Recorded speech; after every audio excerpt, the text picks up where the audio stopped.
And we are live, ETV Live, here on Friday night, the Friday Night Showdown. In the booth with you tonight is Ian Plash and Michael Conti calling the action. Dakota, we're going to give him a little bit of a night off. He's going to play the assistant producer's position here tonight at Atlanta Motor Speedway. But I'll tell you what, Cowboy, you're in for a night of some pretty fast racing here tonight. Let's take it on up to the booth with Michael Conti and Ian Plash. All right, thank you, JD. Welcome, race fans. Tonight, the B-Car Showdown heads into the Atlanta Motor Speedway. Fast mile-and-a-half track, speeds upward of 190 miles per hour at the end of these straightaways. So these guys tonight, they're going to be hauling around this racetrack real fast. I'm hearing from a couple of the top guys that tire wear is playing quite a big factor into this race. Ian, it seems like the right front, it really wants to wear off. And whoever can get that right front to stay on the whole run should be your winner tonight. You know, it should be a really good race. 3 and 4 wide racing on these restarts, so the track is plenty wide for that. We got plenty of grip this season with this build, so I'm looking forward to a great race tonight, Ian. Yeah, I tell you what, based on the racing that we've seen earlier this week, that it's been going to be a very exciting race. The B-Car's gone out, done a couple of races so far, and I've been a part of it in the Plash Racing Incorporated Chevrolet, along with a couple of other races with a few other friends. And I tell you what, this track is bad fast. Cars on this track, we see this always doing about maybe 2 to 3 laps with your foot completely down on the throttle, not lifting at all. It's going to be one very grippy, very exciting race. But once again, as you were saying, that right front, it wears very, very quick. It's going to be all about, once again, I say it a lot here because it seems like the tracks we go to recently, it's all about that tire management. It is going to be just that tonight. Definitely, and I think the guys that are going to be able to manage those tires the best are going to definitely win this race, and it seems like a lot of trick stuff in these setups are going on. We talked about it earlier on the pit report. A lot of guys trying to emulate what Hendrick Motorsports is doing in real life with the rear ends of these cars, and thanks to Eric Kudek, I think a lot of people have a good idea of what they need to do in the rear end of that car mainly. So you're going to see a lot of different things going on tonight. The attitudes of these cars might be slightly different. We'll try to point that out through the broadcast. But right now, I'm concerned with these points. Ian, we've really had it shake up. We're 4 weeks into this B-Car season now, the 5th season that ETV Live has covered this series. And right now, Brandon Bowie, who's always a player in the series, I think he's done it at least last 3 or 4 seasons. He's in the lead in the points right now, 140 points. He's 8 ahead of Shannon Segler, Ian. So Shannon Segler, we don't really see much of him. But that's okay. It looks like he's doing pretty well up there. I think he's running mainly the second splits this season, but he's getting good enough points. He's 8 back. John Adams, who is not in the series anymore, is 9 back. Alex Scribner, up 10 positions from last week, is 10 back. Anthony Kernick, up 6 from the 11th position up into the top 5. He's 12 back. Mike Hepburn is currently in 6th, 19 back. Wayne Seavey in 7th, 20 back. Richard Doucette, who fell back 6 positions from that last race. He did not race last week at Bristol. He took that night off. He's down 6 positions. He's in a tie for 8th right now, 21 back. Matt Spangler back there as well. Rounding out your top 10 is Steve Zenny. So the points are really tight right now, Ian, and after tonight, we can definitely see a change in this points lead. There's only 21 points separating your top 9, 22 back to 10th, so anything can really happen tonight if something goes awry for one of these points leaders. Yeah, I tell you what, looking through the points for the beginning of this season, seeing a lot of names up towards the top of the points that actually have not made that many starts, and one I know for a fact, John Adams is not going to be able to make it at tonight's race. I believe he's actually down attending the races down at the actual Atlanta Motor Speedway, so he should be out enjoying himself there. So we could see a good shake-up towards the top 5 of this race, but you're right, with these points being as tight as they are, and tonight being the point where you'd get those high splits in the iRacing official sessions, getting the maximum amount of championship points. A race like this, when you have so many people not making it, so many people up close in the points, any kind of little shift can make a gigantic swing in these points. So we just got to see who it's going to come down to, who's going to be making the right move at the right time, who's going to be able to make it, who won't. We'll know here in a few minutes.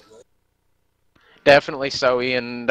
Right now, we're going to break away from these points and send it down for the national anthem.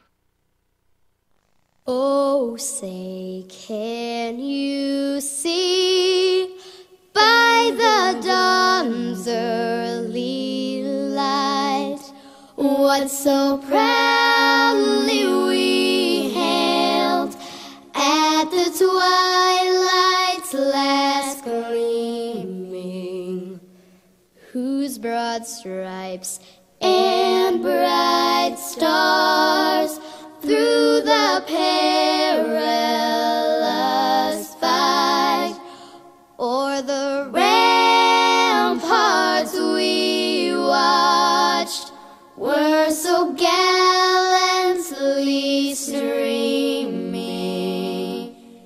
and the rockets' red glare, the bombs bursting in air, gave proof through the night that our flag was still there. Oh, say does that star-spangled banner yet wave o'er the land of the free and the home of the brave.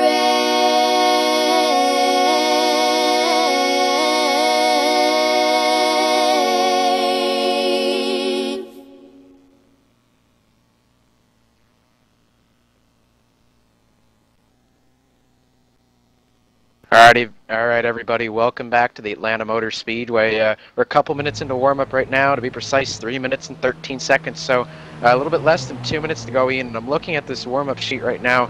Brandon Hawk in the 17 car. He's currently up there in first place with a 29:07. But the times really are not spread out right now. You go all the way back to 7th place at Danny Hansen, and you're just over 10th back. So it looks like the times are going to be very close on a hot lap. But like we mentioned before already, it's really going to be all about that tire management, and the only way we're going to find out who's got that down is to get a somewhat decent run in this race, which I can definitely foresee. These B car guys, they definitely know what they're doing out here, and we haven't had a caution-free mile-and-a-half race yet, I don't believe, but I think we might see one tonight. These guys look like they have their cars set up very well. They have the setup styled in nicely, it looks like, and a lot of guys look really good out here so far, Ian.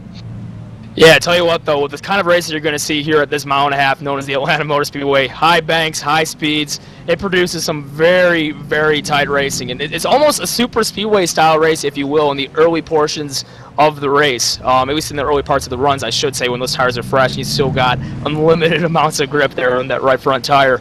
And just looking through this field, we have a very talented list of drivers running through this field. 29 drivers will make up this field, and I'm telling you what, though, you got to look out for those sparks in the early parts of these runs, because we're going to be seeing 3 wide, might even be seeing some 4 wide throughout the field. Definitely on these restarts, so these guys definitely know how to mix it up. We've seen it on short tracks, we've seen it on big tracks. These guys are not afraid to go 3 or 4 wide. Just make sure you make that clear. These guys will put it into positions that you normally would say, I wouldn't know if I do that or not, but these guys are talented enough to where they can pull it off, and they put on a great show every week. Right now, warm-up looks like it's over, and Brandon Hawk will win warm-up. Looking right now, it got even closer from the first time I mentioned these times. The first 3 are separated by 5 1/1000ths of a second. So 5 1/1000ths of a second separate your top 3 in warm-up, and it's pretty much just as close on the grid, Ian. On your front row is Chad Lawton and Jared Crawford, the teammates, with a 28.98, with a 7, 28.98 with a 9, 2 1/1000ths right there. Starting in the second row, third place with Brandon Hawk with a 28.991, another good time right there. Starting in fourth outside of him, Justin Brooks with a 29.02. Starting in the 5th place is Brody Kostecki. I haven't seen him in a while. He's making his comeback tonight. Apparently 29.035 for him. Danny Hansen in 6th with a 29.045. 7th is Richard Doucette with another 29.045. 8th is Adam Gillen with a 29.050. Starting 9th is Carson Downs with an 051. Starting 10th is Matthew Wright with a 29.055. All right, folks. Looks like starting for 11th position, we got David Cater in the number 20 car running a 055. Brandon Kettle with a 29.078. Looking in the next row, we got Joe Holtz running a 29.094. Brad Mahar in the 14th position running a 20.094. Very close times throughout this whole entire field I got to add here. Brandon Buell with a 29.104 will round out the 15th position. Kevin Burris in the 16th position with a 127. Alex Warren in that number 7 car starting from the 17th position in a 29.144.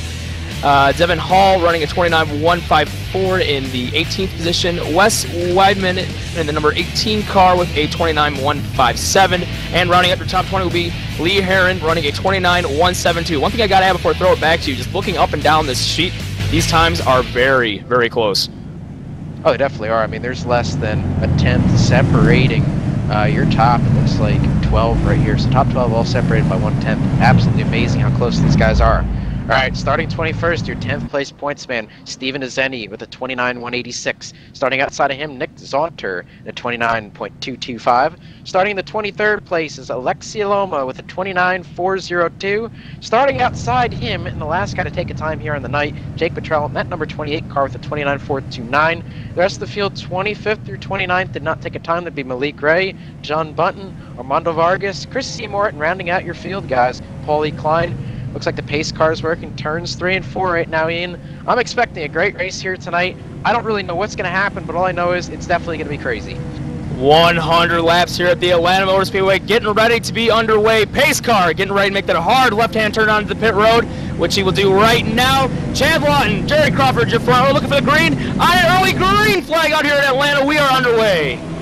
Chad Lawton with a great start right there. He's going to jump in front of his teammate, Jared Crawford. It looks like Brandon Hawk is going to line up at third right there. He's going to fall to third. Looks like they're all trying to get single file right here as Adam Gillen gets a piece of that apron. Almost got a little bit sideways right there, but he's able to rebound. He's moving up on the back of the number 15 right there. Danny Hansen, fresh new paint scheme for that 15 car bay at jdrgraphics.com.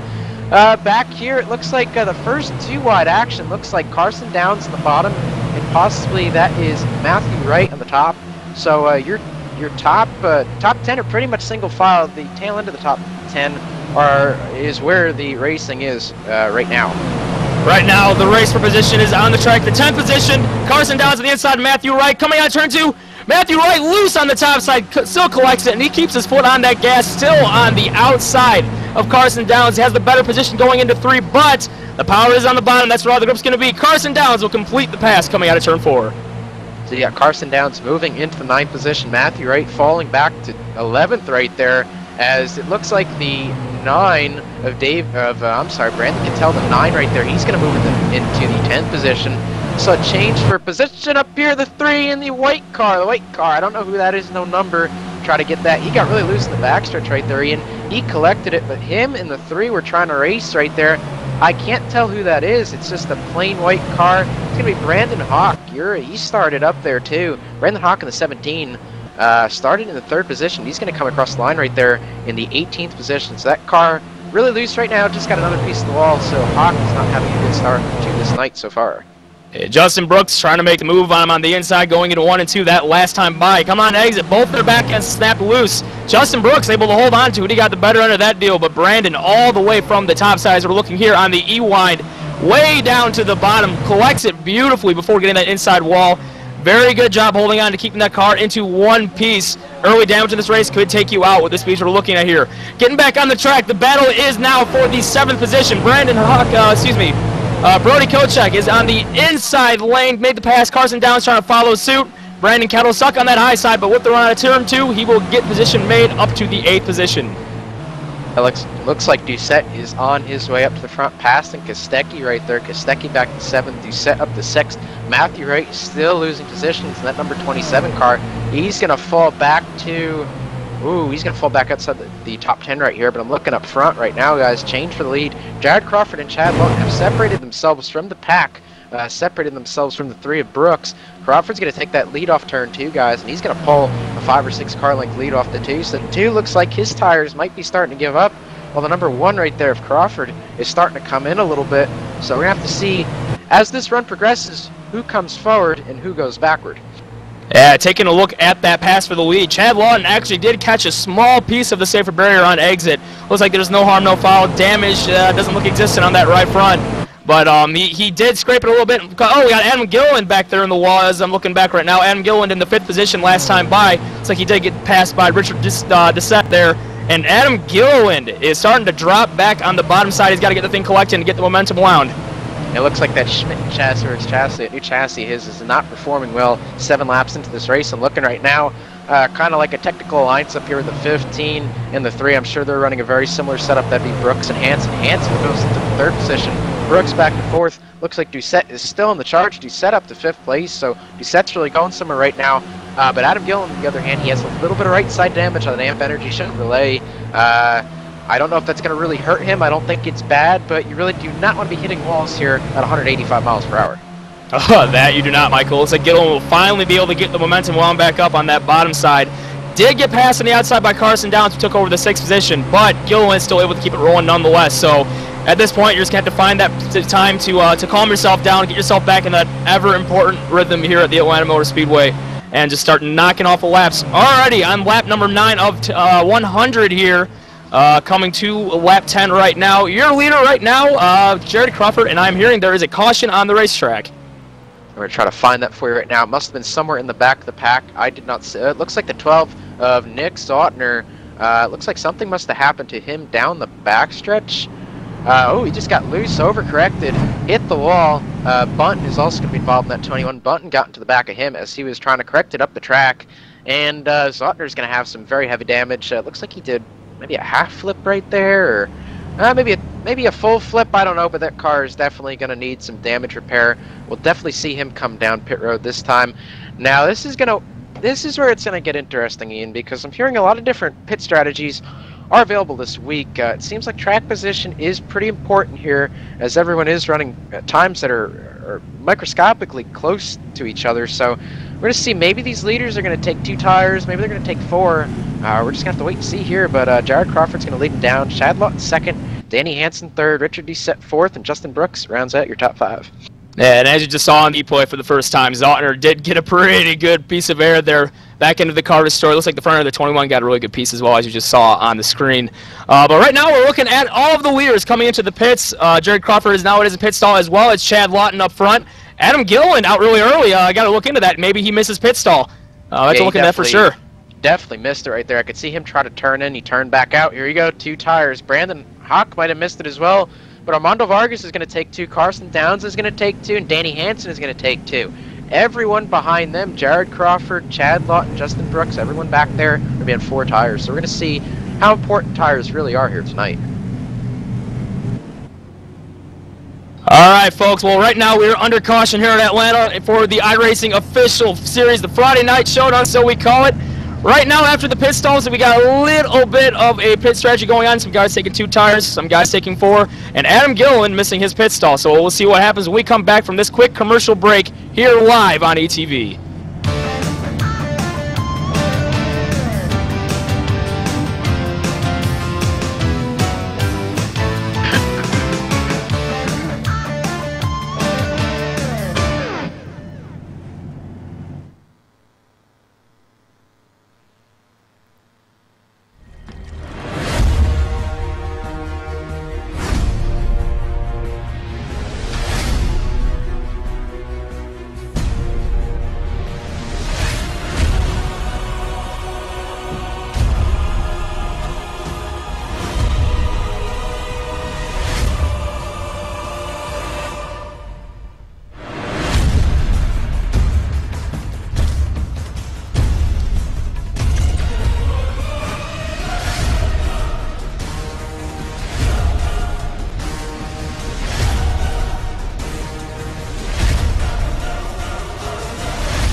All right, and we are back live here at Atlanta Motor Speedway. Friday Night Showdown, Cowboy. Working off the first caution here. You can catch the race live on ETV Live Radio. Let's take it back up to the booth with Ian Plash and Michael Conti. All right, thank you very much, JD. Welcome back. And already early in this race, based on some mistakes and some strategy, Paulie Klein decided to stay out in that number 24 car. He is now your front runner. Adam Gillen missing his pit stall during that last bit of caution. Actually elected to stay out, so we'll be starting in second. Carson Downs in the 25 car is starting with right side tires only, along with the number 15 car of Danny Hansen on the outside. Behind him, everybody looks like they have taken 4 tires. So we're going to see what these tires do the most on these cars. Pace car is off. Field is out, an early green flag back out in the air. Klein with a good jump from that lead position right there. Gillen slots in behind him. The battle is for third. Going down the turn one as the 24 is going to peel off right there. Some technical problems for the 24 right there. He's going to peel off onto the apron, lose all of his track position. So not quite sure what that was all about. Maybe he just wanted to lead a lap. But here comes Carson Downs to the bottom of that 6 car right now. Carson Downs again on 2 tires with Hansen in tow behind him. Then you have the 1 of Crawford on 4 tires right there. And everyone behind them is on 4 as well. So Carson Downs on 2. Looking strong right now. He's going to overtake the 6 of Gillen, who's on none. Looks like Hansen is going to do the same with a little bit of bump drafting help from the 1. And Ian, we see a lot of draft coming to play tonight with these cars. Oh, Jerry Crawford almost gets into the back of Danny Hansen going into 1. Checked it up. Really smart move there. But we got Adam Gillen in the wall again. It looks like his tires only 10 laps down. You can see it already. He's already dropped from the front row all the way back to the 6th position here, and he's only going to start sliding back from here. But yes, you're very right. The draft here can give you at least 5 miles an hour when you are in these packs, so to speak. So the draft is going to keep these guys nice and tight. It's going to make it hard for guys to actually run away from this thing until you start getting into the latter parts of the run where your tires start to wear. Looking into the number 24 car, Paulie Klein, he did end up actually re-emerging onto the pack. Wanted to get that lap led, I guess, and he is now back there riding towards the very, very shotgun end of this field. Nice little grace move, didn't want to cause any drama, and is up towards the front. Jerry Crawford onto the inside of Carson Downs. New pass for the lead. And Jerry Crawford along with, looks like we got Chad Walton on the bottom as well, making the pass, move up to the 2nd position. So got a change of hands up front once again. Looks like those 4 tires, as predicted, are going to be the things you are going to need. Yeah, 4 tires are definitely coming to the front right now. You got Crawford, Lawton, and now Brooks on 4 tires, 1, 2, 3. Downs and Hansen holding station pretty well for 2 tires. They're going to fall back to the 4th and 5th place once Brooks completes this pass in the 25. If he can complete this pass, I thought he would have had it already. Downs with a great run off turn 4. Brooks gets a little bit loose, so 2 tires are starting to work, I think, as these tires start to level off.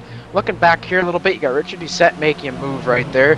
Doucette's going to come up to the 6th position right there, so Doucette on the move once again. I'd like to see what that car can do in clean air. He looks real strong tonight, so he's going to make a move on the bottom of Hansen right there. So Doucette has a really strong car tonight, and if he can get some track position in, I think that 8 might be one to reckon with tonight. Yeah, better look out for Richard Doucette, as always out here on the track. Very solid looking JDR paint scheme as well. He's side by side with his teammate in the number 15 car on the high side. That would be Brandon Kettle. But he's looking like he's had a pretty solid car, as you're saying. He's sticking it on the bottom, pretty quick speeds. If you can get that track position up front, as you were stating, he's going to be one to reckon with. Also got to mention Nick Zotner. We saw him in that last wreck. He has decided to pull it off and retire for the remainder of this event. So our first retiree here at Atlanta on lap 18 of 100. Alrighty, so we got Doucette still on the bottom of Hansen. As you can see, that top line does work pretty well here when you got someone on the bottom of you. It's pretty, I wouldn't say it's easy to hold someone off, but you can definitely slow down their progress. If you just give them a little bit of a pinch on the bottom right there, they can't get that car to slide up on the corner where it needs to be, and they lose a lot of time. So it looks like Doucette's gonna make that pass stick off turn 2 right there. So put Doucette up 1, Hansen back 1. Here comes Cattell on the bottom of Hansen right there. So Hansen's starting to fall back. However, the other car on 2 tires, the 25 of Carson Downs, is still holding station 4th right now. So it looks like that 25 car is maybe a little bit better set up for 2 tires than that 15 is at this point. Got to go back to the 18th position. Adam Gillen to the number 6 car. Missed his pit stop on the last set of red flag pit stops. He is currently in the 18th position, dropping like a rock. That car all over the place. He just started in 2nd, and looks like I guess that, but Brandon Hawk's still in trouble as well. He got a piece of the wall on exit, but he collected it once again. So lots of drama for the guys who've been up front for the good part of this race. But Adam Gillen on those old tires going nowhere in a hurry on the high side, just continuously getting passed on that inside line. Yeah, it looks like Zenny's going to go by him, moving Gillen back to the 19th place. You have Chris Seymour back there on his back bumper. 6 is going backward. As Zenny gets a little bit of that apron right there, gets a little bit of that bump, and I don't know if you can necessarily see it from the broadcast, but the way these cars are set up tonight, they're hitting the bumps hard, and it's really upsetting some of these cars, like the Gillen car right now. It's down 3 and 4, hitting every bump that there is possibly down there. It looks like he's got an aggressive shock package, and I don't know, but that 6 does not look good. I think it's his tires that aren't very good, and I don't think his setup is good either, Ian. We saw him scrape the safer barrier coming out of 2, I believe on lap 7, so 6 has not been good all night. He gets real loose off the corner right there. He's going to make that pass stick as he slides up in front of the 25. Hawk goes for another ride again down the backstretch right there. 17 car, another half spin for him, but he's going to get it straightened out. Looking right now, it looks like Gillen, with a little bit of pressure from the 23 right there. Chris Seymour is going to come to the bottom of the Gillen machine. So once Gillen gets a position right there, Ian, the draft just takes over, and these guys behind him can just suck right back around him on those newer tires. Tick, tick, tick. You hear that? That's the time. Oh, there he goes. I was just talking about it. There he goes out of the corner number 2. That ticking time bomb, it just kept going and going. You could not hold on to that race car any longer. A bad setup along with older tires is no good here in Atlanta. Caution on the racetrack on lap 23. So that's 6-car Gillen right there. I'm trying to get this rewound on my screen. It looks like the 6 just got all kinds of loose off turn 2. Petrella had nowhere to go. Azeni again, another victim. That's 10th place in points right there. Steve Azeni, another victim. Seems like he gets caught in a lot of other people's garbage, but unfortunately, the 20. Let me find the number here. Azeni's going to get involved. Adam Gillen's going to have the damage right there. Petrella's going to have a lot of front end damage in that 28. So you got 3 cars right there that are going to be wounded. So that's 3 less cars that these guys are going to have to deal with in this pack, because right now it just seems like this draft is so important. You might be a little bit off of someone in front of you, but if they mess up just that little bit, Ian, and you get a run on them, you can just get right around them and make their life really hard for them. That you can. Looking like we have the cars up towards the front, making those pit stops once again, and you gotta believe, looking into that last set of circumstances, that looking at Carson Downs on those right side tires, he actually was able to stick it up there in the top 5. So some people may be considering 2 tires after getting 4 from the last run. Carson might want to be considering getting the 4 tires after only taking 2 last time. But it's a viable strategy. If you're able to hold your position and you have a decent car under you, you're more than likely going to be able to hold your position on 2 tires, at least when you have only a few laps on those tires. Looks like all cars are in. Right sides are coming up on a good majority of them. Looking for the first to take. Only right sides looking through the field. Not Cater. seeing anybody right now. Maybe Cater, I'm hearing, took away 2 tires? Yeah, David Cater right there, he had no track position right there. I think he needed that to get himself up front. So Cater's going to be, I believe, the one and only car to take 2 tires from what I can see, or the only car to take 2 tires that got any type of track position from it. But Crawford, Brooks, Downs, Lawton, Doucette, Cattell, Mahar, everyone back there, Kostecki, they're all going to be on 4 tires. When you take 2 tires, it's not a bad move here, it seems like tonight, but it looks like you're going to need 3, 4, maybe 5 cars behind you to take 2 tires as well. So you can kind of have a buffer on the restart, so you don't get, consumed by the 4 tires too quickly. It seems like if you can just hold on for a couple laps, the tires start to equalize. Unless you're Adam Gillen, it looked like his car was going to equalize for anything right there. But it looks like if you have a semi-decent setup, Ian, it looks like 2 tires are not a bad way to go tonight. Yeah, and you can look at Carson Downs, that 25 car who came out of the pits, and I believe the 4th position. Yeah, he should have 4th position when we hit the line this time by. Just looking at his car throughout the beginning of that run, he wasn't as fast as the guys with 4 tires, but after the guys in 4 tires start burning up their stuff trying to get by him, or just running their usual line, running their laps, turns out that the tires equals out, and we're looking all right. Alrighty, guys, so we got Brody Kostecki in the number 11 car. He's currently sitting, I'm going to pull this up for myself right here. Kostecki is inside the top 10 in 9th. He's been running well all night. Brody, how's the car doing right now, and is there anything that you can really pinpoint out there that's really throwing you for a curveball?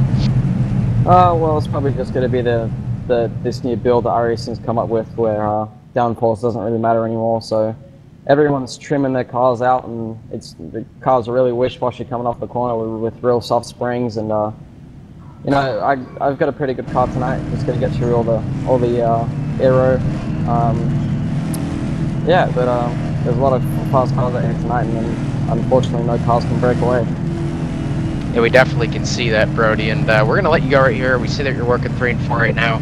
Good luck starting from that 9th position, and go get him out there tonight, buddy. Yeah, 10-4. All right, everybody, that is Brody Kostecki, the number 11 car. Keep your eyes on him. He's definitely fast here tonight, as are a lot of people tonight, quite honestly. So, really, there's 10 or 12 cars that can really win. Here we go, pace car off. Cater's going to bring him down slow. Here he goes. Cater jumps on the throttle right there. A little bit of a check up in the middle of the pack, no harm, no foul. Doucette tried to pull out, make it 3 wide on that restart, thought better of it. He's going to drop back in line. Crawford did not get the best restarts right here. Here comes Brooks on the bottom, and Brooks just sent me a message, and I'm going to quote him right here. right live from his seat. He said really loose off first 10 laps or so if someone is tucked up behind him. So the aero is definitely playing a big part in these cars tonight. And as Brody said, everyone's got their cars trimmed out, okay? If you don't understand what trimmed out means, that means that the cars are low in the front and low in the bottom. They're creating maximum side force right now, not necessarily down force coming off that rear spoiler, with that rear spoiler out of the air like it is. So these cars are definitely loose when someone tucks up under them. It looks like Cater in those 2 tires is going back in a hurry. Brooks in the 4 tires is going to take over the lead coming out of turn 2 right there with Crawford in pursuit. Here comes the 25 with the 2 on the bottom. They're going to make it 3 wide right here. Cater backs out of it right there. He knows that it's still early in this race, but Cater's going to go from the lead back to maybe 9th or 10th position right there in 1 lap. So 2 tires definitely not working for that 20 car right now. May not be working just as well as it did for Carson Downs going into turn 1. By the way, that time by Carson Downs almost turned down into Chad Lawton, was able to hold it on that top side, and he'll continue to lead that charge on the high side, trying to get the run, get past the bottom side, which is Richard Doucette on the bottom. He will get that pass done. Will hold his position in 4th from where he started. And tell you what, up towards the front, Jared Crawford just once again makes the power move to get the lead position once again. Justin Brooks, nothing for him up towards the front of the field. Jared Crawford looking like the man to beat. Oh, I'm sorry about that, but Mahar and Cater have a history with each other. It looks like it's starting to show again tonight. The 20 and the 13 right there, doors slamming each other into turn 1. Cater's not going to be happy about that, Ian. We know Cater isn't afraid to lay the bumper to you if he's not pleased with you, so look for that 20 car to maybe possibly get back to the 13 if you can. Looking down at it, I just saw a really slow damaged car on the apron. I got to look into that to see who that was. It's like Jake Petrella. I got to go back and see what happened to him. He was running in the 28 position in the 28 car. Looks like it may have actually happened a couple of laps back. I'm just not able to find exactly what happened to him. We'll look into it, but for the time being, it looks like he just had a ton of damage. We never really caught up on that, but right now up towards the front of the field, looks like Chad Lawton, number 2 car, getting to the back bumper of Justin Brooks. These 2 up towards the front, the 1 and the 2 car, they have pretty much been showing they have the dominant cars of this race, but got to look out for Justin Brooks. He has a very good 1.5-mile program in any machine that he goes driving around any of these tracks.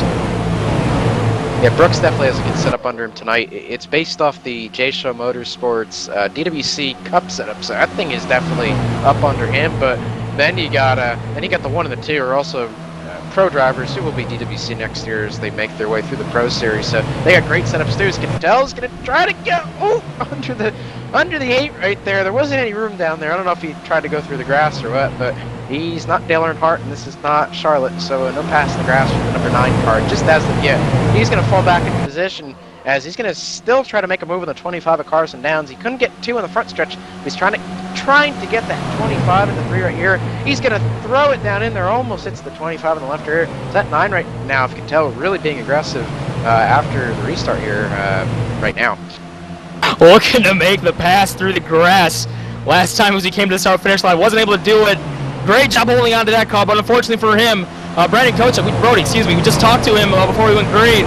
Makes a really nice move on the inside of the 9. Actually, a little bit of update for Jake Petrella. We're just speaking about him. He was actually involved in that last caution. We didn't get much time to go into detail what happened, but all we know about him, he has a ton of damage. It looks like he's in the pits getting it repaired right now. We'll see what happens for the rest of his race. Still out front, looks like we got Chad Lawton making the pass on Justin Brooks now as he gets into turn number 1 on lap 35. Richard Doucette moves up to the 4th position, so we were saying he needs that track position. Oh, look at him now. He has it. We will see what he can do with this this field here. He's been catching the top 3 for the past few laps. Only time's going to tell what he has underneath him here as this run progresses. I'm looking right now, and quick update on 2 tires, Ian. That 20 car does not like 2 tires either. He's back to the 15th position. So that 20 car, David Cater, I don't think you'll see him take 2 anymore in this race unless he absolutely has to. It looks like 4 is definitely the way to go for some cars tonight. And some cars, it looks like dude's going to be okay. The 27's got, there goes the 27 and Matthew right off Alex Warren's front end. Oh, looks like everyone's going to make it around that except the 5. It looks like Devin Hall's going to get involved in that. Looks like Alex Warren just took the air off the spoiler, the 27 right there, and just sent him for a ride off turn 2. That's the 2nd time we've seen that happen tonight so far. Yeah, 7 car just all over the back of Matthew Wright going through the middle of 1 and 2. Man, it looks like we got the 5 car as well catching a good piece of the wall and exit as well, trying to miss that wreck. But yeah, as you were mentioning, the air on these cars, it's very aero-sensitive. You get someone on your back bumper. I experienced it a couple of times as well this week. Someone's all over you, that back end just wants to snap on you. It takes a lot to hold on to it. Unfortunately for Matthew Wright, unless he maybe got a little bit of help as he was breaking loose, it's just impossible after a certain period of the car snapping out where you just can't save it from that point on. He did the best he could, but it looks like the back end of that car is destroyed. Looks like the 5 car of, I believe that was Devin Hall. Heavy nose damage on him as well, but the rest of the field doing a very good job checking up to avoid the wreck. What happened? Ooh, is the 27's going to look for the 7? Here he comes. Is he going to do anything? Oh, 27 is not happy right boy, now. yeah, here he comes. Here he comes. Oh, he's not going to do anything. All right, good man. He knows Nim Cross would not be pleased about that up in the Chief Steward's office right now. So he's not going to do anything to him, but Warren knows that the 27 is not happy with him right now. But we're going to take our eyes off that just for a quick second. We're going to go down pit road right here. And Ian, I'm expecting 4 tires from everyone up here. I think we've kind of established that 2 might get you a little bit of track position, but you might lose it real quickly if you're not careful. Yeah, I tell you, the guinea pigs, so to speak. We saw the 20 car do it. We saw the 25 do it. There are different results, but it all just depends on what you have. And based on the results we've seen from guys who've taken 2 and 4 tires, actually, as we're speaking about that, Klein decided to keep going. We got to look into that, see if he missed or not. But it's looking like 4 tires is going to be the call. Everybody up towards the front took 4, and I did not see a single car that took 2 tires, unless the 24 car did in fact do so. We got to look into that. Yeah, I'm gonna look at the 24 right now. No, he just went right through the pit road right there. 24 did not pit right there, so he missed his pit stall definitely. We'll have to see if he comes around this time by and tries to pit, because that's about 10-12 laps on those tires right there, so I don't think he wants to be out front. We're gonna step away just for a few minutes, go to commercial break, but we'll be right back with a restart in this Friday night B-Car Showdown at Atlanta Motor Speedway.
Hey, JD here with ETV Live, and let me tell you something. If it's too big for the pickup truck and you need to move it, there's only one trucking company you need to call, and don't bother with the Yellow Pages Cowboy. I'll give you that number in a minute. Manufactured goods, automotive, technical equipment, furniture, even if you need a reefer, Gary Mercer Trucking Incorporated is the only choice, Cowboy. With locations in Mississauga, Ontario, Canada, Rancho Cucamonga, California, if you need to move it, store it, and keep it cold, you need to call Gary Mercer Trucking Incorporated.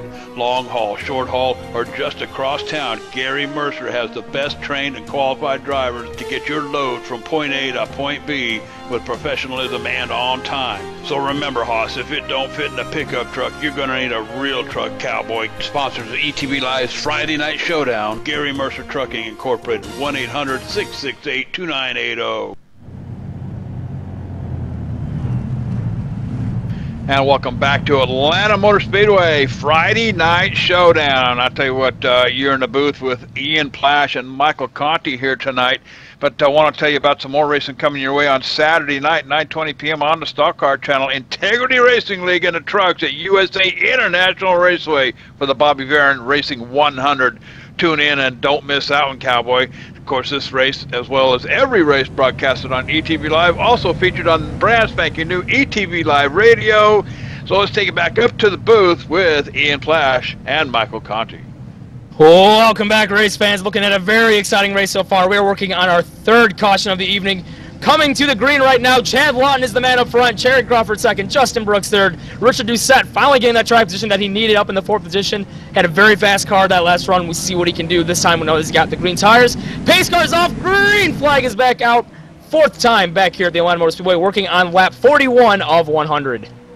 Chad Lawton gets another good jump from that first position, and what's great about the way that the rules are in iRacing right now with the restart procedure, you're in the first position, you can pretty much go until the pace car goes off up until that green flag flies. It gives you a lot of lenience as to when you can go, so you can really get great restarts right here. It looks like no one can really keep up with the leader as of now. We're going to have to see. Let's get a little bit more aggressive as the race goes on.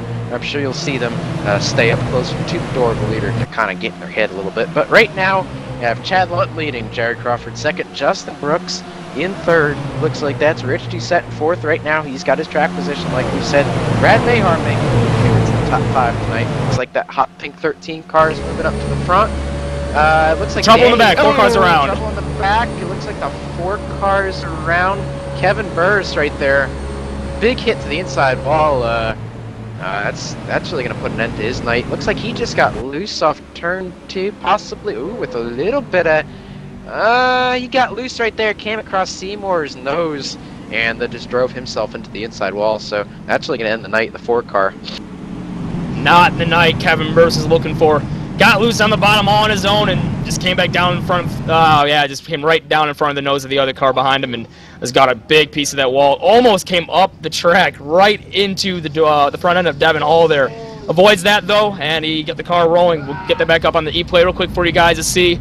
It looks like the 23 car was pretty much giving him enough room. It wasn't a matter of getting him aero loose, but I think it was just, you got the earlier cold tires, and while I do have a lot of grip, it still doesn't have the maximum grip you can have in the back end early going when the tires are cold in any simulation or any track, so to speak. And yeah, you see it right there. He just gets loose, gets a little bit off from the 23 when he came back down the track, wasn't able to check up in time, and right into that inside wall. Unfortunate break for Kevin Burris, but at this point, he's going to need a lot of attention to this car to get it fixed, so we'll see what the crew can do here. It looks like the field, after just pitting, is probably not going to be electing to pit, and a good majority of the leaders have decided to stay out. Yeah, it definitely does. Looks like all the leaders are going to stay out right there. Not a lot of people pitting. Kevin Burris has taken his car to the garage. He has exited the server. He is done for the night. So that means we still have 27 cars out here with the 29 starting, so still a big field out here tonight. A couple cars are damaged. 21 of Button's got some nose damages, and he's got some damage. Possibly Lee Heron might be a little bit off the pace as well, but a lot of good cars still left out here tonight. Chad Lawton, Jared Crawford, they're quick. I think Justin Brooks needs a long run to get that loose condition out from under him. Richard Doucette looks real quick. Brad Mayhar's fast. I mean, you could take anyone in this top maybe 10 right now, top 11. If you stick them out and clean out 4 fresh tires, they could definitely pull away from this field right now. But while we're under caution, we're going to take a quick break and send it down to Race Central and JD Webb. Hey, Cowboy, I'll tell you what, I'm downstairs here, got the boys upstairs calling a race for you tonight, but got Justin Brooks on the radio here tonight. Justin, how are you doing here? I'm doing great. The car, we set the car up a little bit loose there because usually if we get a long green flag run, the car is going to tighten up. So I'm battling just a little bit of loose condition here, coming off the corners and into the corners here in the draft and all that, especially when I have someone up close to my bumper. But other than that, this car is really fast. I mean, I can hang with Crawford and them. I mean, I'm just biding my time riding right here right now, and at the end, I'm, just going to try to do something then with them. Bet, and I know we were supposed to have you on the ETV Live Radio, the pit report here this afternoon, but just ran out of time. You know how it goes here at ETV Live. But I understand you took the trophy home last week as well. Yeah, we had a really strong car at Bristol. I had some help from a few good friends of mine, Michael Conti and Jason Loking. They set up a beautiful setup for Bristol, and we led 96 laps, and we had pretty much a dominant car. I was hoping to be the same here, but Crawford and his crew showed up, so it made things a little bit interesting. Like I said, I'm at least glad to be running up front with them. Maybe I can, like I said, maybe I can take a stab at the win here at the end. All right, Justin, and I know lights are off on the pace car, so I know you get saddled up and get rolling here again. But good luck to you, and I promise we will get you back on ETV Live on the Pit Report on Friday night. All right, thank you, guys.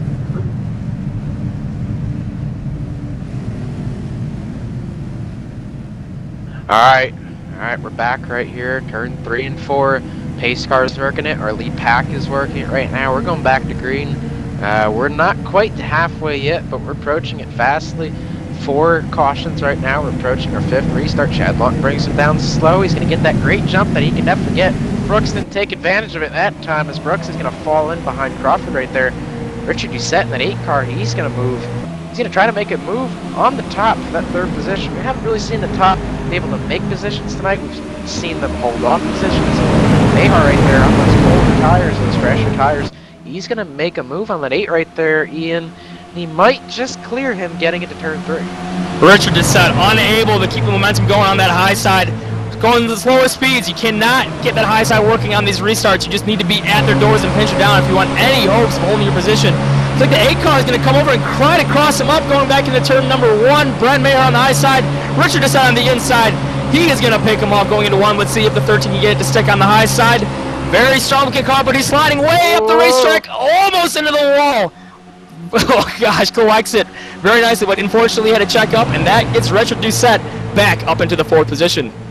Yep, Brad Mayhar, Richard Doucette, they don't have the best experience with each other, so I think, someone hit the wall in the back. I think Mayhar is trying to give the 8 some room right there, and I think he might have given just a little bit too much room. But he was being cautious, so you can't fault him for that. But I think he was a little bit too cautious, as now he's lost position to Hansen in the 15, Downs in the 25, and here comes Cattell in the 9, getting a draft from the 25 right there. So the 13, by making that move on Doucette, losing it, and then getting crossed over, he's going to fall outside the top 5 into the back half of the top 10, so that move was very costly for that 13 car. And we got to go back up towards the front. Jared Crawford is all over the back of Chad Lawton going into turn number 1. Teammates battling it hard for the lead here. Not checking up because they're teammates. I like that kind of stuff. 2 strong cars battling for the lead here at Atlanta.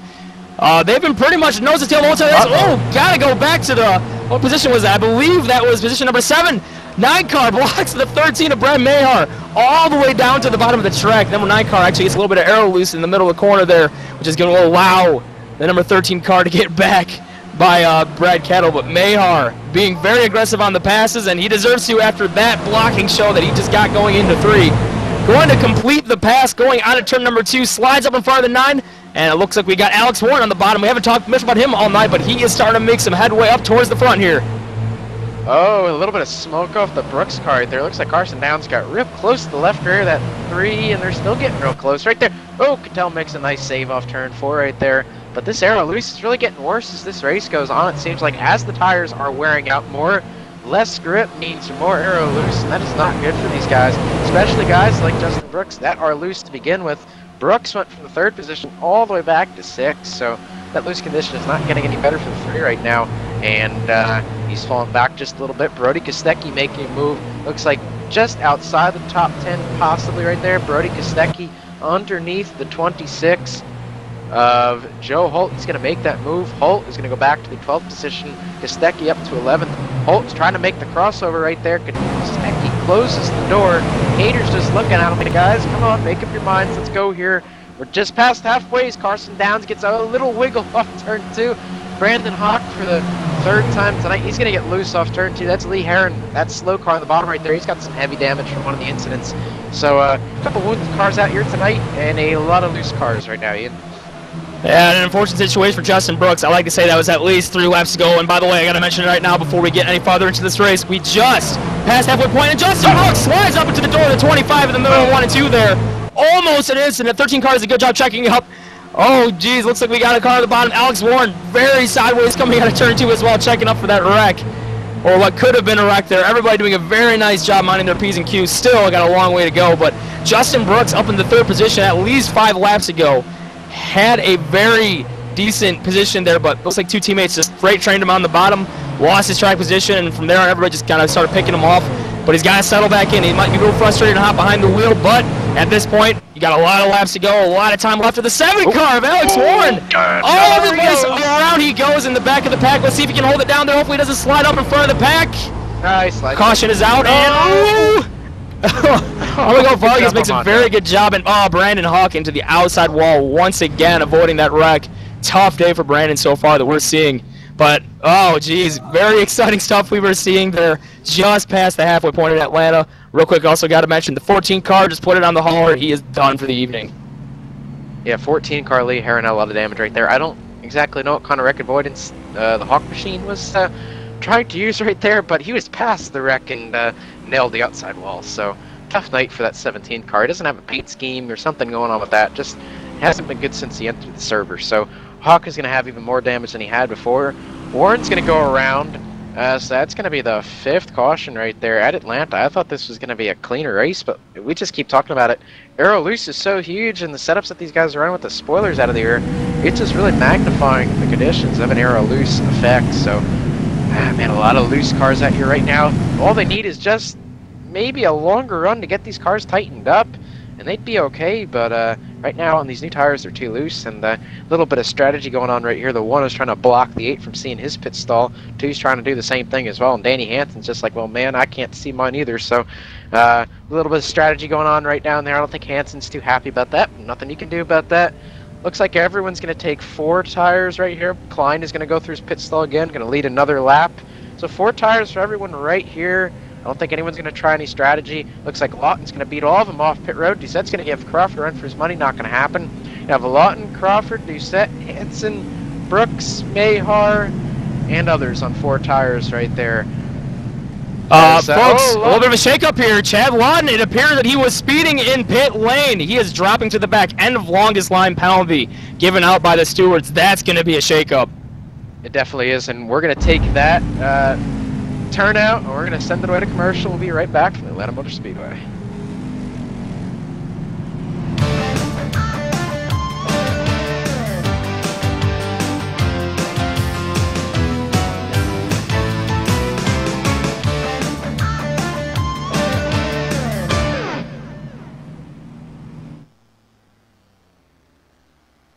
Hey, JD here with ETV Live, and let me tell you something. If it's too big for the pickup truck and you need to move it, there's only one trucking company you need to call, and don't bother with the Yellow Pages Cowboy. I'll give you that number in a minute. Manufactured goods, automotive, technical equipment, furniture, even if you need a reefer, Gary Mercer Trucking Incorporated is the only choice, Cowboy.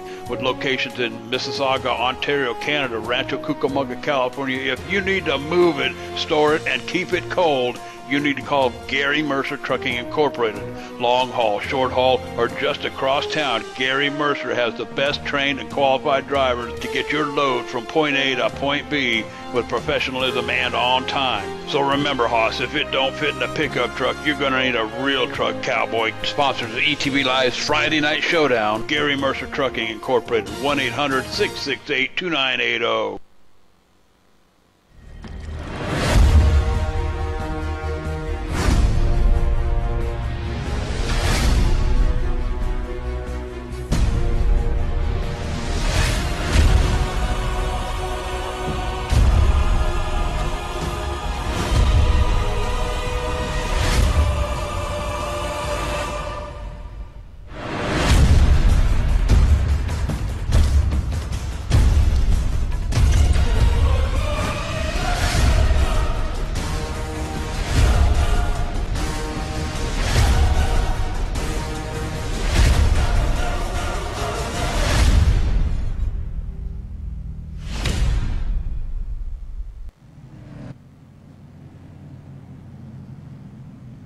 Back in the saddle again at Atlanta Motor Speedway, Friday Night Showdown. I'll tell you what, it ain't over till the fat lady sings. Coming up on Monday night from 6 to 8 p.m. And the winner is Motorsport Show with Wesley Outland and Michael Neff, followed by 9:20 p.m. Stock Car Channel, Real Sim Racing, Full Throttle Cup Series right back here at Atlanta. So a whole lot coming your way on ETV Live, ETV Live Radio. Let's go back to the booth. Michael Conti, Ian Plash. Alrighty, everyone, welcome back to the Atlanta Motor Speedway. We're working with 1 to go right here. we had a development before we went away right there, and we're going to touch on it again. Chad Lawton, who you're going to see in the picture-in-picture right there, Chad Lawton, the number 2 car, goes from the lead to speeding in pit road back to the 19th position, all the way back in the pack right there, with David Cater right behind him. So it looks like David Cater might have had a similar penalty or just maybe a bad pit stop. But 2 of the Wheelman cars are going to be 19th and 20th. So like I said, we're going to keep an eye on the 2 right there. We're going to have 1 picture on the 2, 1 picture on the 1 of Jared Crawford and the leaders. And before we get going to green here, going to mention our great sponsor, Gary Mercer Trucking Incorporated. If you need some sort of haul loaded across the country or from town to town, just go to Gary Mercer Trucking's Facebook page or their website and they'll get you hooked up. But here we go, pace car's up. Crawford's going to jump it really nice right there. Doucette's going to fall in behind him. Danny Hansen's going to get into 3rd position right there. Looks like Justin Brooks is going to make it into 4th. Brad Mayhar is going to be 5th right there. And Wes Weidman, new player in the top 10 tonight. Or, well, maybe not top 10. I think he's been in the top 10. He's been really quiet. But Weidman's up there now. Tell's up there now. Here comes Brooks all the way down low. He was trying to make a 3-wide maneuver on the 15 right there. Not going to happen. I'm going to take my eyes back on the 2 right here. 2 with Chad Lawton. Looks like they did not get a good restart back there, guys. So the 2 is kind of E-tabby in the pack. He's going to make a move in the damage car button right there. But as we come across the line, he has not made a lot of headway. He's going to be in position number still 20. That makes 19 with that pass right there. So Lawton's got a long road with 41 laps to go. Yeah, you can see it right there, side by side for your viewing pleasure, so to speak. Chad Lawton, one of the most dominant cars of the race, out towards the back of the pack, and it just comes to show you how important track position here is at Atlanta. He has a very fast car, but look at him right now back in the, I believe that is the 18th position right now, 19th, so to speak, sorry, excuse me. He's just not making any ground. He cannot move forward. He's doing it 1 by 1, but not like you would expect with a dominant car that's been up front all day. It's going to have to be a lot of patience to get up towards the front of the pack. Right now he's doing a pretty good job. 1 by 1 he will be picking them off. So we're going to keep an eye on him for you as well. As the winners up front, Jared Crawford, without that competition either in front or behind him, is all on his own in a league of his own. Already almost working on over a half-second lead this time by. The lead will be a .591, so almost 0.6 of a second lead over Richard Doucette, who finally worked his way up to the 2nd position past Danny Hansen.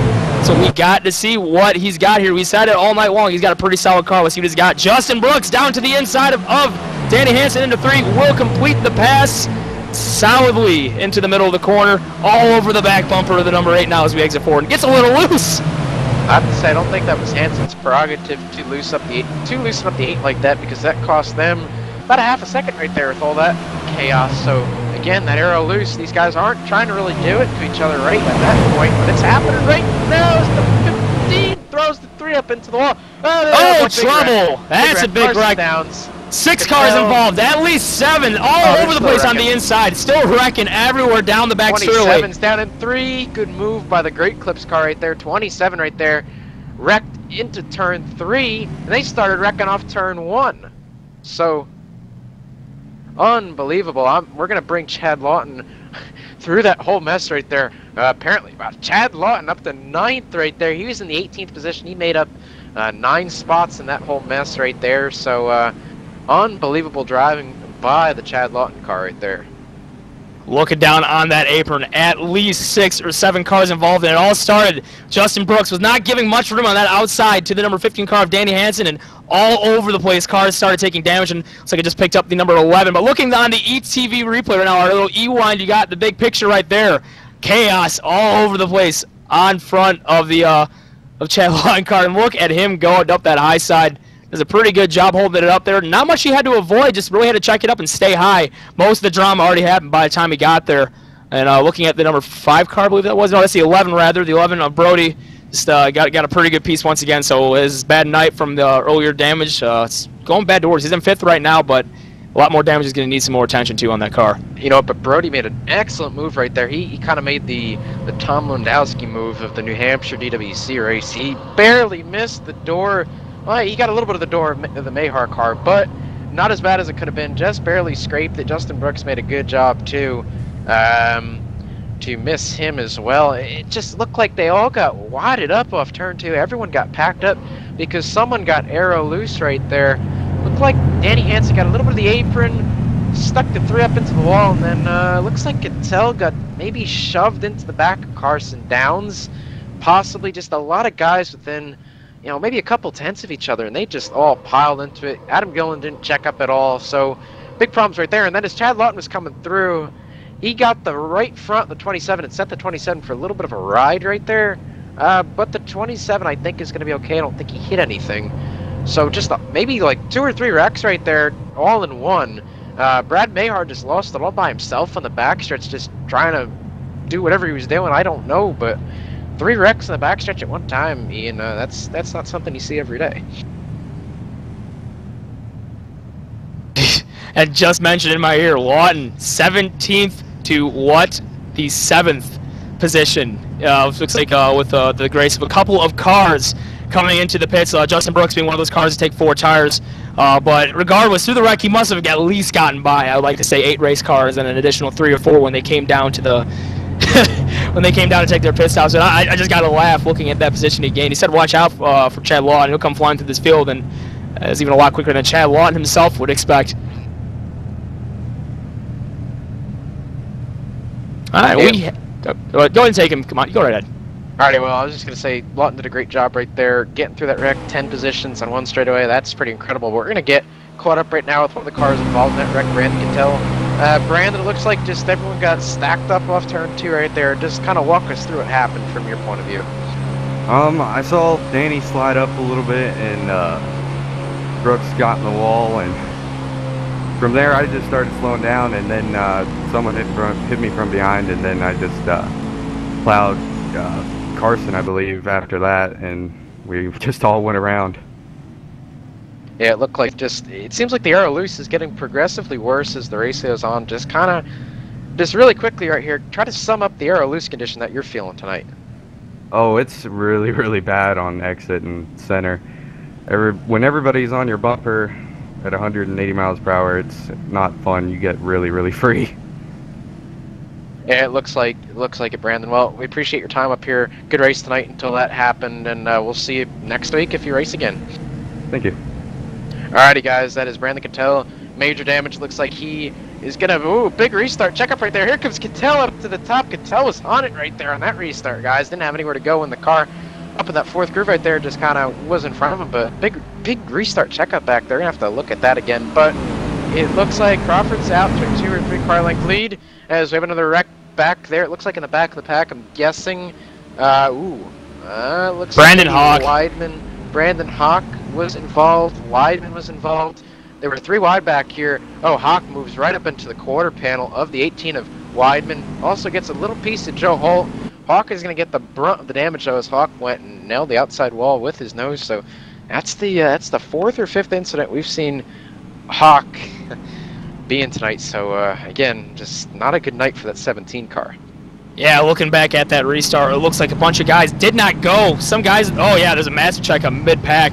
Bunch of guys in the back got the message green flag, but the guys in the middle of the pack just were not going. That created a 3-wide situation that you're going to see here on the E-play just in a moment as we're getting through here. But looking at the restart, looking at all these cars checking up towards the middle of the pack, Brandon Hawk's trying to get a pretty good run on the inside. 26 cars stuck up on the high side.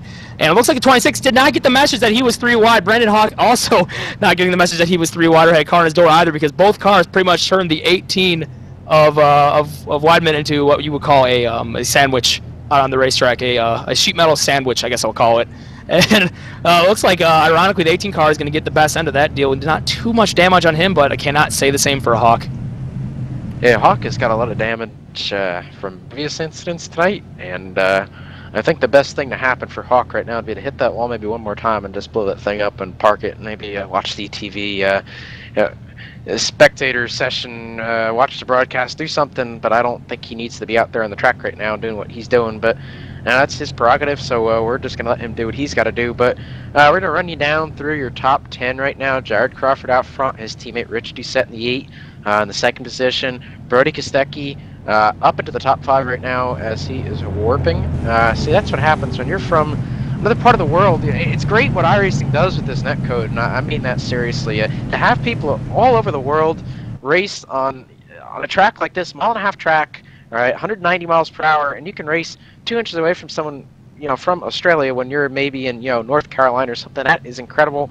But unfortunately, Brody Kostecki's ping is just a little bit too high for the server right now, so he's going to bounce in and out just a little bit right now, but as long as it happens under caution, he'll be okay, so that's all right for him.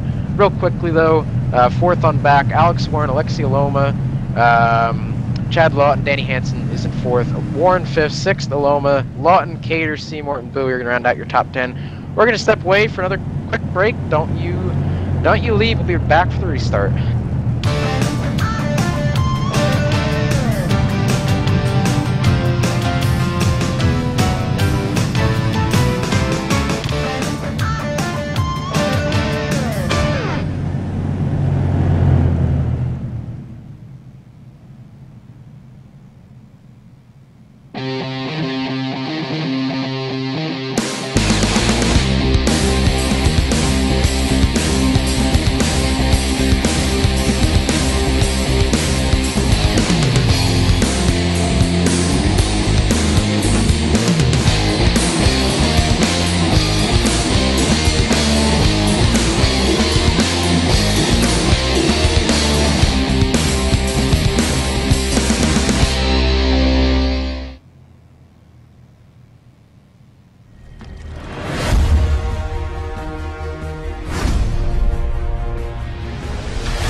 Race fans, welcome back to the Friday Night Showdown here live on ETV. One lap of racing till we go green when we hit the line this time by 30 laps of racing to go. We'll have 29 to decide it here.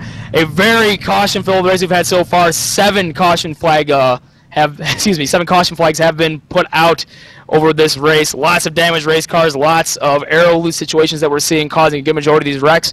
But looking recently, people getting in over their heads, trying to make some aggressive moves because we're getting down to go time. It's going to be time to start putting your nose where it needs to be to get those positions made. And unfortunately, when people are not on the same page on the track, well, that's going to be another caution.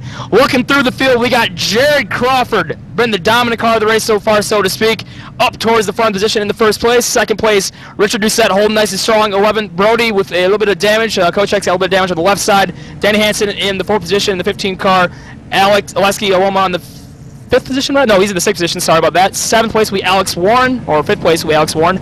But we'll go through the field later on. Green flag in the air once again. Looks like we got a pretty good jump once again for Jerry Crawford. He's going to pull away to at least a 3 or 4 car length lead over the 8 car on the start. Got to look through the field as well. Chad Lawton, as a result of missing that last major melee we had about 2 caution periods ago, is up to the 7th position, trying to get that ground back up. He's got 29 laps of racing to make it up. Okay, Lawton is on the move right now. Here he comes to the bottom of Alexi Loma down into turn 3. He's going to make that move. It looks like Alex Warren sticking his nose in under the 15 and Danny Hansen right there. Let's see if Danny can get that run off the corner. He will. There he goes. He clears him off the top right there. So Hansen is going to retain that 4th position. Warren's still going to look him over in that 5th position. Looks like Brody Kostecki's all over the back with 8% right now. So 11 is on his way to the front. Lawton up to 6th place right now. So Lawton 20th on a couple restarts ago, 2-6, so 14 positions for that number 2 car. Great job by him right now. Looking back here, your first race is Justin Brooks, who is on about 15 lap newer tires than the people in front of him. Brooks right now is in 10th, going for 9th right now. So Brooks has a little bit of a way to go to get to the front. but I think he's got enough time. We probably will see another caution if tonight's statistics so far have anything to say when we get to the end here. But looks like the race right now is for second. Brody Kostecki under the 8. Oh, contact! Oh, it's a lot. Oh no! Chad Long gets a huge piece of that wreck. Nose is destroyed. Engine is smoking. Along with Richard Doucette. And oh, looks like we'll collect the 18 car and the 21 as well in the back of the pack. They cannot check up. And another multi-car pileup taking out 2 of the most strong cars in the field.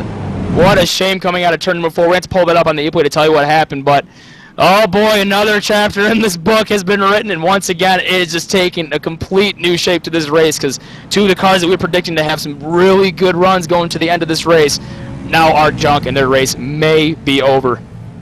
Yeah, what happened right there was that net code and that ping that I was talking about before from the 11 did play a factor in that. The 11 started sliding up the track, and the prediction code thought that the 11 was in the 8 at that point, but he wasn't quite yet. But, you know, we can say that was net code, which it was, but the way that the 11 was sliding up right there, I'm not sure if he wouldn't eventually hit him for real. Anyway, so that 8 was just in a bad position right there. That JDR Graphics car went for a ride off turn 4, and he just ping-ponged off the wall, and it just took out Lawton, and Alexi Loma got involved. I'm not sure if he got any damage from it, but he did go under him. Justin Brooks, I think, got through okay. He might have gotten a little bit of damage. He got a little bit of damage by going through the grass, I believe. Maybe messed up the splitter just a bit, but I think he's going to be okay compared to everyone else. I mean, Lawton and Doucette are just junked after that. Yeah, Kostecki on the inside of the racetrack started to slide up the track just a smidge, as you were mentioning. It was going to be very close, though, on exit. A-car not giving him much room on the high side either. Just really, really hard racing for the lead up front. And unfortunately, when the 11 was sliding up, as you mentioned before, prediction code just took over that ping. He's got a ping of 125, which in the racing world is not the greatest. You're looking at a good average of like 66 millisecond prediction. But with 125, even that small bit of bubble, the car or your software netcode can think that that car is on the inside a little higher up than it actually was, and you see that little bubble on the right side of the car, which basically took over. Well, maybe you can. I can't say you saw it, but that little bubble on the right-hand side of the car basically became the contact box, as the game thought he was actually up a little higher on the track compared to the left door of the 8 car. It's a tough break. It's just really hard racing, and once again, it's just one of the gremlins of sim racing. Everybody deals with it. And, you know, you figure Kostecki's ping before was in the 250 range, so if he did have a 250 ping at that point in time, it would have even been more of a netcode deal right there. So it looks like Brody's ping has come down quite a bit. It was at 150 something before, now it's at 108 in the green again. So it looks like Kostecki's ping is taking a turn for the better at this point, but just a little bit too late for that 8 car. And, you know, one day, maybe years from now, we'll have pings of 2 or 3 or 4 or 5, and, you know, we'll be able to run into each other like that. But until then, we have these kind of problems. Right now, we've got your number 29 car, Steven Azeni. A lot of tough luck tonight so far, Steven. What's going on out there? Well, we had some problems early on. We got involved with what happened there at the 28, and Adam, not really sure what happened. I didn't see it, but we had 5 minutes of damage, and we've just been working all race to get it fixed. Finally got the car driving right, and top speed's a little short, but it's just been crazy out here. I've seen guys go 3 wide. You know, everyone's kind of sliding around. Someone gets to their bumper with the air loose situation, but crazy racing going on right now. You mentioned that aero loose, and we asked Cattell when he was up here before, and he said it was pretty bad. Now, you in the driver's seat, you know, if you know that when you get up to someone's bumper that you're going to possibly, or probably at this point, turn around, and they do actually get turned around, you know, I mean, who's to blame in that kind of situation? Is it the person in front because they lost it, or is it the person behind that's antagonizing that to happen? I mean, if you're racing close like that, there's really no fault there. I mean, it's just kind of like, I mean, the person behind should know better to get on the bumper. I mean, if it's late in the race like this, I'm sure you'll see a lot of the people doing that, getting around people's bumper, but early on, give a lot more room. But I don't think it's anyone's fault. I mean, it's kind of, with this track, basically every car you run has that, so it's kind of up to both drivers to know. I mean, the guy in front just to lift a little bit more, just to make sure he doesn't get loose, and the guy behind just back off a little bit and give him some space. Alrighty, Steven. Well, I appreciate you coming up here. I know it hasn't been that great of a night for you. We're going to let you go. You're working through 1 and 2 right now. You got 1 to go. So go out there, try to pick up some more positions, and try to avoid these wrecks, because I'm sure there's going to be one or two more before we're done here. Oh, sure, we'll get more than that. All right, thanks, man. Alrighty, good luck. Okay, so that's Steven Azeni right there. 29 car is going to be restarting in the 16th position. I'm looking at his car, Ian, and we looked at it earlier in this race, and it was really bent up, and now looks like he's just got a little bit of damage everywhere, but looks like the car is pretty straight. That picker did an excellent job of repairing it. Yeah, I couldn't tell you a single corner on that car that it's still straight, and based on what we saw earlier, his car is definitely in much better shape right now. He's going to have an alright race here. We keep getting 4 cautions for him, hopefully not, because we like to get a good show for the fans here, but a few more cautions, you can find himself sliding back up into a top 15, even a top 10 finish if things get that dramatic. But up towards the front, Jared Crawford. I tell you what, guys, does anybody have anything for Jared Crawford? Really checks up the field on that restart and guns it way early. Very slow restart. Nobody was really expecting that. And once again, Jared Crawford, 5 to 6 car length lead before we even get to the start-finish line. Does anybody have anything for him anymore? Well, if they could start restarting better, not restart like a grandma like Hanson did right there, I think we'll be okay. But Crawford just getting these excellent restarts, and oh man, I don't know what Danny was doing right there. Maybe he was taking a sip of his coffee or something, but that wasn't too good right there. But what he did right there was he allowed the 11 to Kostecki to get in front of him. And, you know, Kostecki's definitely been fast tonight, but we're just going to have to see right here what goes on. I mean, I'm expecting another caution as they're getting real loose back there in the pack. Well, I don't think Hanson's too worried right now, but if it comes down to the end, where Hanson just gets up to the bumper, that one, but doesn't have enough time to get there, he's going to think back to the restart and say, why didn't I go a little bit sooner? The only car that I'm looking at this field that actually is running a pretty quick, fast time on the racetrack, number 3 car, Justin Brooks, on those fresher tires. Just completed the pass for the 6th position on the number 16 car. He's got the fresher tires. He does not have the track position, though. He needs to get up there quick. Might need a few more cautions, a couple of quick passes on the restart. He probably has the best chance to get it done. Jared Crawford, 29.239 that time by. Brody with a 29.224, so a little bit faster, but it's just not enough. Yeah, right now, hundredths are not going to matter for that 11 car. Kostecki, he needs tenths, half a tenth, 2 tenths, 3 tenths. The more the better for him right now. Oh, I'm getting screams right now for me, and I don't know what's going on back there, but I'm sure it's pretty crazy. Ian, what are you seeing back there? I don't know. Something came up on the feed there. Our booth got a little bit of feedback. Not sure what that was, but we're just going to act like that never happened and just carry on with what we're doing. That was an odd thing. But once again, Brody and Jared running very identical lap times. It's not going to be enough, as we were mentioning. He's got to find a little more out of that race car. With that nose damage, it's not going to stick. He's just got to find a way to get it going. He might need a caution or two and actually need a decent restart to get up there. Justin Brooks in the middle of the pack, not actually running times like he should be on those fresher tires. I think at this point he might have burnt up his stuff getting through those wrecks and trying to push through a bunch of cars. So it's really to come down to his... Oh, hold on. Jared Crawford up in the front, into the outside wall a little bit. Still running very similar lap times, but... Oh, he moved him. Well, No. Oh, he saved it. Hang on, Hanson. Oh, the boot and scoot right there. The 11 just chopped the 15 off right there. 50 was like, no, you are not going to do that to me. And luckily for the 15 right there, they all let him check it back up. But, oh, man, it's getting crazy up there. What they let Crawford do right there. Crawford's got a 1.1 second lead right now, so that's not what they needed right there. Jared Crawford's got a smile on his face right now. He definitely likes what we're seeing in his mirror. And what's that? Absolutely nothing. Now it's all in his hands. And then the rest of the driver's hands to not wreck like we almost saw right there. Superb driving by Danny Hansen, Brody Cousy, and Chris Seymour. Chris Seymour also doing a really good job checking up. And hey, shout out to Chris Seymour in the 23 car. Back in the pack for the good majority of the race. Look where he's at right now, 4th position at the end where he needs to be. Let's see if he can close out the night. And definitely Seymour making a run to the front right here when it matters. Oh, there goes the 7 in the wall. Brooks. Oh, there goes Brooks. There they are. Oh, Justin Brooks. Wow. Heavy right front 27. Damage on Justin Brooks. So also we got the 27 involved as well. And Alex Warren, another very good top 5 contender in the wall. He's deciding to pull it in for the remainder of the race. This race is done. I think we got a mix-up on the numbers there. 27 is actually in the pits right now. So the 27 just, well, he just launched off the back of that wreck right there. Justin Brooks was just the victim right there. It looks like Alex Warren got a little bit loose off the corner right there. I'm looking at it right now. Alex Warren in the 7. Big slip angle off the corner. Just a little bit too much. Gets a little bit of help from Cater, but nothing Cater could have done to avoid him right there. Brooks just kind of monster trucked up his left front, but the 27, might have to check in on the 27 from that. Looks like the 27 got ping-ponged off that, or maybe catapulted, pole vaulted, I don't know, but that wasn't good. I think the 27's done. He blew his motor when he went into orbit, so that'll be the end for the 27's night.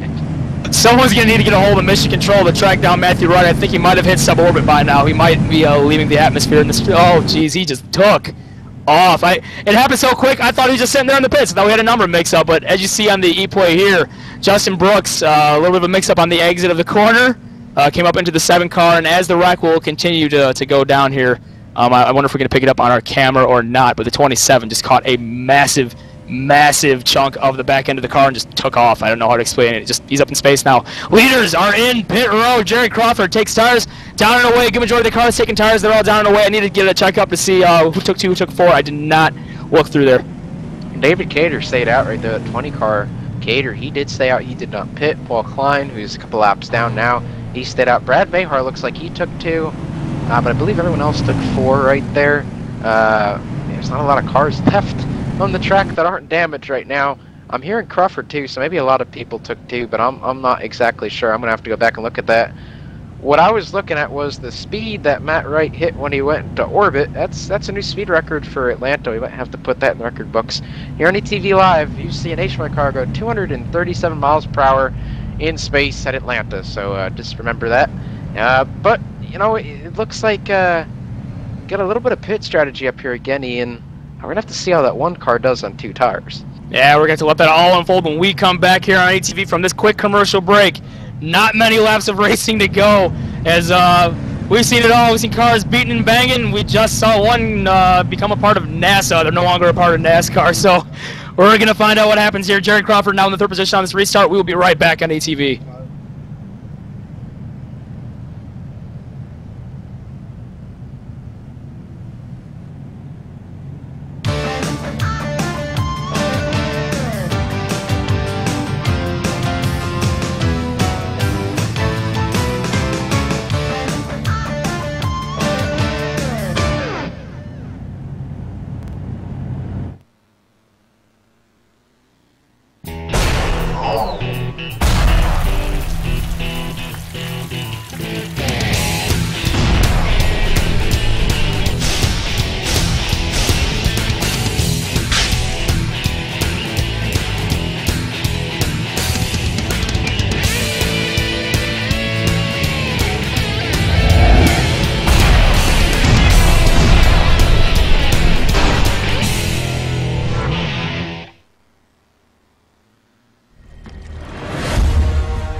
All right, Cowboy, I'll tell you what, I don't know where you're from, but where I'm from, pigs don't fly, neither do cup cars. But if you caught that one on the ETV E-Play machine, I'll tell you what, Cowboy, more action coming your way. It all starts on tomorrow night here at 9:20 p.m. on the Stock Car Channel, Integrity Racing League at the USA International. In the trucks, men drive trucks, don't forget that. And then on Monday, starting at 6 o'clock, until 8 o'clock. The winner in, I keep thinking about that damn car. And the winner is Motorsports Show with Wesley Allen and Michael Neff.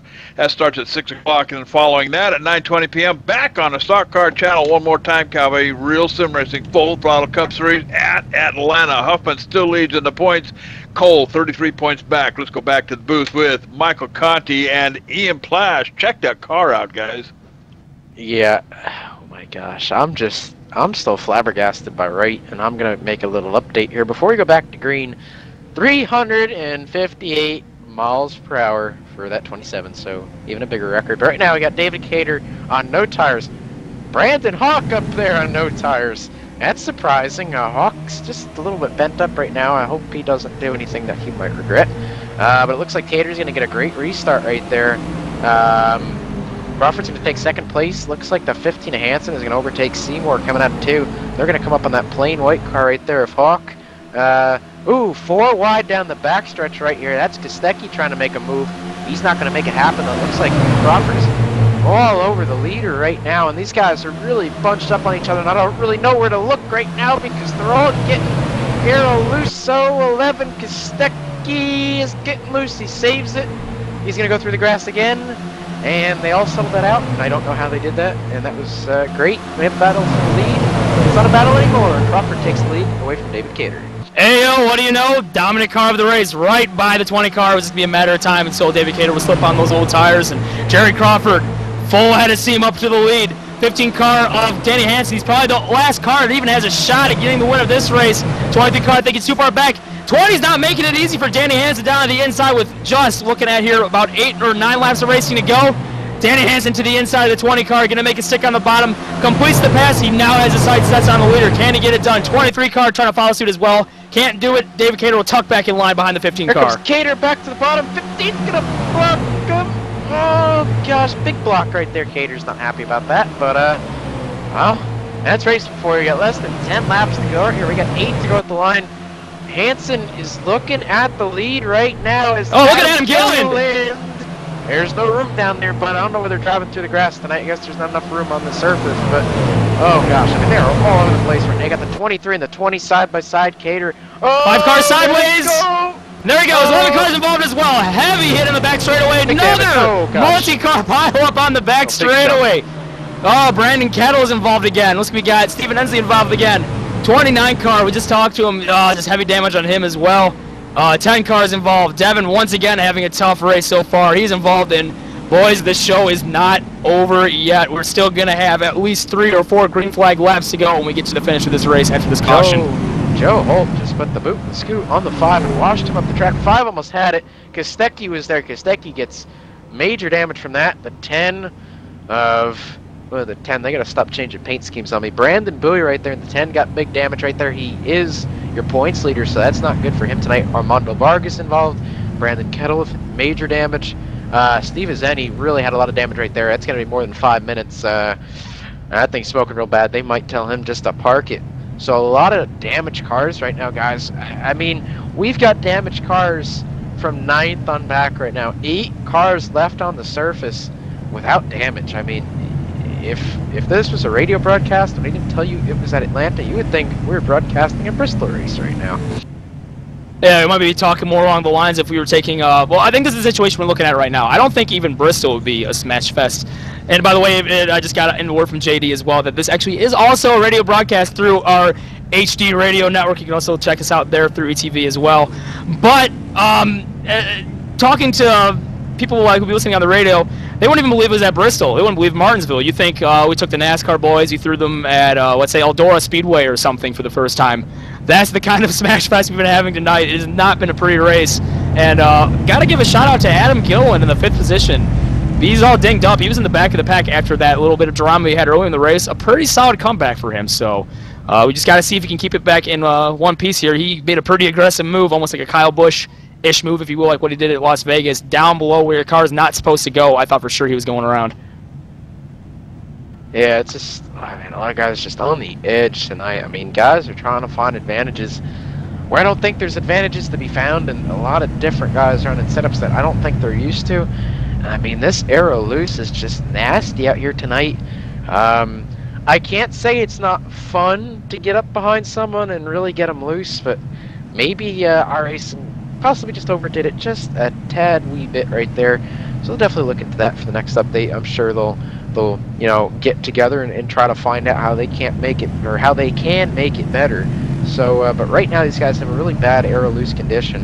When we get back to green right here, we're gonna be kind of like in a green-white checker sort of situation. Maybe a couple more laps in a, you know, your conventional green-white checker. But we're at 5 laps to go right now. If we get the 1 to go next time by, that's 4 to go. We get green with 3 to go, and if a caution comes out at that point, we're done. So Danny Hansen, Dave Cater, Chris Seymour, they have 1 shot at this. They have to go, and they have to go now. And the way that Crawford's been restarting tonight, I think it's going to be tough for that 15 or 20 to really anticipate when he's going to go. All right, well, we just got a hold of Justin Brooks just out of the infield care center.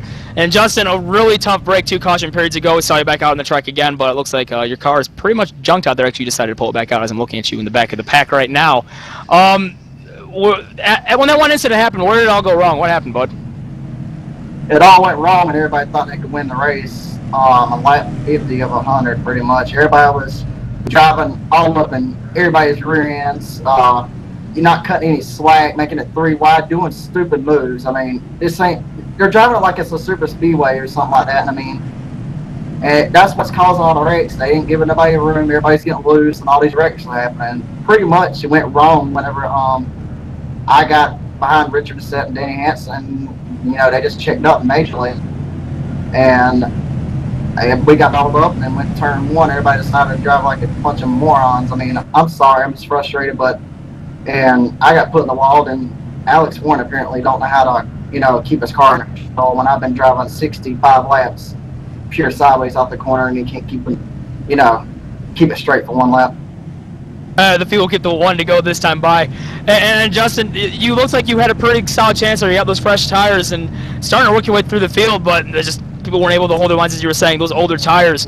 And yeah, I would agree to you. We have a lot of grip on these restarts. It's very easy to think that it's like a super speedway style of a race, but the aero loose factor of these cars and just the tightness on exit that I've been seeing throughout this whole entire race is something that's just not being accounted for.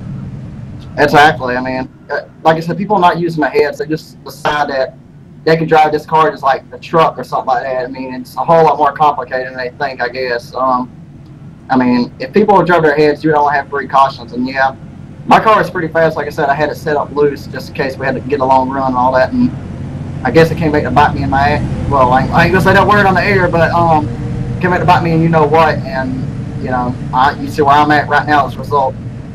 All right. Justin, well, we hope that you have a good majority of the rest of this race. 3 laps to go when we go green. Keep her in one piece. Get her to the line, buddy. Pace car is pulling off here. Jerry Crawford, can he get another big jump like he has this whole entire race? And if he does, I think it's safe to say he's got it in the books. Pace car, there he goes. Oh, Hansen, come on, Hansen, go, go, come on, Cater. Make this into. Cater gets his left sides into the grass right there. Cater's trying to cut this track as much as he can. They just did not anticipate that. I knew that this was going to happen. Crawford is getting such great restarts tonight. It's just hard to keep up with them. They're going to have 2 laps to go at the line. Here comes, Adam Gillen trying to block Alexi back there. I don't think that's going to work. 3 wide, Joe Holt trying to stick it under the 23. He's going to slide up right there. 23 is going to possibly move in the second right there, Ian. Not going to make that move off turn 4 right there. He's not going to complete that move, but he's going to have... if he goes around! And if he comes back up the track, it should be the race. We get the caution here. Caution is out. Jerry Crawford is going to be your winner here at Atlanta. And, hey, you know what? After the smash ups we've had, I got to give him credit. He's been held in front all race long. He's been up front. Clean car, nose to tail, door to door, roof to even the undercarriage. So... big shout out to Jerry Crawford. Well done by him. We should be getting the white flag this time by, and if he can drive it around without blowing it up, he will be your winner here at Atlanta. Yeah, it's a good job by Jerry Crawford. Just to miss all the junk. That was bad. I mean, right there, Danny Hansen, Joe Holt getting into it. Again, more history between those 2, I believe. So, not a big surprise. Oh man, I thought we were gonna have a caution-free race, Ian, and I made myself look like an idiot when I said that earlier. It's just not the case tonight. I think I don't know if we hit 10 cautions or not. I lost count after 5 or 6, but just unbelievable how these guys are driving tonight. Not what I would expect out of these guys. Oh, if you're a fan of demolition derbies, then you sure got your money's worth. Looking back at the, let's see what's going on here. I see something going on in the back of the pack.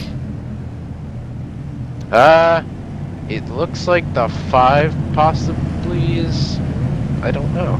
I'm looking. I heard that the 5 was supposed to go get Joe Holt, but Joe Holt and him are pretty separated right now, so I don't think anything's going on. I wish there was, though. Not sure what's going on, but that all doesn't matter anymore. Jerry Crawford crossing the line to complete lap number 100, and that will put this race in the books. Jared Crawford will come home in first position. Chris Seymour in the 23 car second. David Cater. And a little bit of payback there. We might see it. We got to get it back on the replay, but there's a little bit of payback involved there. But David Cater will come up in the third position. Adam Gilliland, nice solid bounce back for him in the fourth position. And Alexi Aloma, fifth position in the number 16 car. But man, oh man, this 150-mile race at Atlanta Motor Speedway might as well have been 500 laps at Eldora, at Martinsville in the rain. It was just not pretty, ladies and gentlemen. Oh, the 19 spinning on the back. Oh my gosh, there's just, I don't know. This is just a crazy race. You know, Atlanta, it's not a night race, so I can't say that there's a full moon, but there's something definitely going on with these guys. They were racing like there's $1 million on the line, but that's okay. At least they've got passion for this, and you can definitely tell by the aggressiveness tonight, something we don't normally see here on Friday nights, but that's all right. It was a good show when they weren't wrecking Ian, but unfortunately there's a lot of wrecks. But good job by Jared Crawford once again to win this thing. He looks like he's back in championship form. If he runs this full season again like he did last season, look out everybody, because that one car is strong. And I tell you what, I'm just looking through the whole entire field, and it's a lot of payback, a lot of things. If people decide to go through with the iRacing protest system, we may be seeing some actions taken after this race with a high such of a strength of field. With all this drama, it's just so much attention that's going to be taken by the stewards here, because there's a lot of payback throughout this race, lots of drama, lots of shoving, lots of pushing. And I'm pretty sure angry words have been set up and down the whole entire chat system. But regardless, when we come back, we're going to get here to our post-race show on ETV. Jared Crawford in the number 1 car, dominant car of the race. He will be your winner.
Hey, JD here with ETV Live, and let me tell you something. If it's too big for the pickup truck and you need to move it, there's only one trucking company you need to call, and don't bother with the Yellow Pages Cowboy. I'll give you that number in a minute. Manufactured goods, automotive, technical equipment, furniture, even if you need a reefer, Gary Mercer Trucking Incorporated is the only choice, Cowboy. With locations in Mississauga, Ontario, Canada, Rancho Cucamonga, California, if you need to move it, store it, and keep it cold, you need to call Gary Mercer Trucking Incorporated. Long haul, short haul, or just across town, Gary Mercer has the best trained and qualified drivers to get your load from point A to point B with professionalism and on time. So remember, Hoss, if it don't fit in a pickup truck, you're going to need a real truck, Cowboy. Sponsors of ETV Live's Friday Night Showdown, Gary Mercer Trucking Incorporated, 1-800-668-2980. All right, ladies and gentlemen, welcome back to our broadcast here at Atlanta. It is all wrapped up after quite a few cautions. 11 cautions was the official call for the amount of cautions we had tonight. Not sure on a lap count there. We can get a little look up on that, but good majority of this race run under the caution. I'm now hearing 37.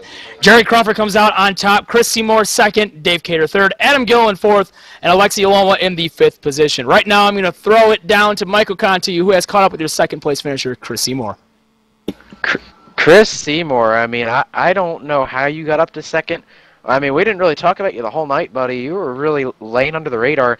Just walk us through how you got through all the junk tonight and how you managed to keep your car in one piece. Well, I did what I could to keep it in one piece. I had a couple little fender benders, I guess if you want to call it that. Started in the back, started second last, and talked to my teammate Brandon Bowie and just said, just slowly pick my way through up to the front and see what happens when I get there. And when we were running 9th and 10th, him and I were like, okay, let's call the race. I'll take that. And everybody just in front of me just somehow got wrecked out or spun or got loose, and next thing you know, I'm running second place. Yeah, I mean, you talk about people wrecking and getting loose. Just kind of try to describe for everyone out there watching how aggressive people were driving tonight at Atlanta. Oh man, people were driving like it was basically was driving like it was the last 10 laps from lap 1. It was pretty crazy all night. Quite a bit of chopping off, and I have to say there was quite a bit of, a lot of people chopping off, I think would be probably the best way to describe it. There was some good drivers out there who kind of gave me some room, and I gave a couple people some room as well, just letting off the throttle and letting them go. Definitely, that is definitely the way to do it. And obviously, you did something right tonight because you finished second. 7 incidents racked up, but I'm looking down the sheet right here, and that is not entirely too bad compared to everyone else. So great job, Chris. Great run for you. And before we let you go, just kind of give a shout out to anyone that makes it happen for you. I definitely want to thank my team over at Timmy Hill Motorsports. Basically just all the setup help from them. Brandon Bowie for the help this week. Brandon Six.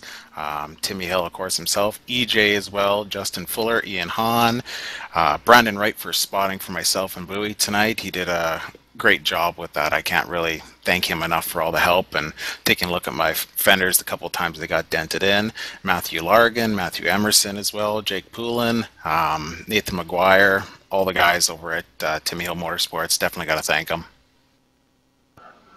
Alrighty, Chris. So that is your second place finisher, guys. Chris Seymour getting it done tonight. I'm going to send it down to Ian, who's caught up with our 4th place finisher, Adam Gilliland. All right, well, I'm down here in the pits with Adam Gilliland, and looking all over your car, Adam, I'm not seeing many straight fenders on it, and after some early race drama and getting through a bunch of wrecks towards the end, you find yourself in the 4th position. Walk us through your race. Where did it all go wrong? Where did you start coming back, and how in all of that mayhem did you come back up in the 4th position? I'm still wondering the same thing. Started off the race really loose. Before the race, I decided to put the right rear truck arm all the way up, and affected the handling pretty bad. And got loose, collected, I think, Steven Incy, so I apologize about that. And just fought our way after getting, I think, 45 seconds worth of damage fixed. We were down on power on the straightaways for sure, but everyone was wrecking out there, so as long as you missed the carnage, you were bound to get a good finish. Yeah, definitely. And after looking at the kind of day you had, you can attest to that. After missing all of those wrecks and finding yourself in the 4th position, you don't necessarily have to have that fast car. You just got to put yourself in the right time.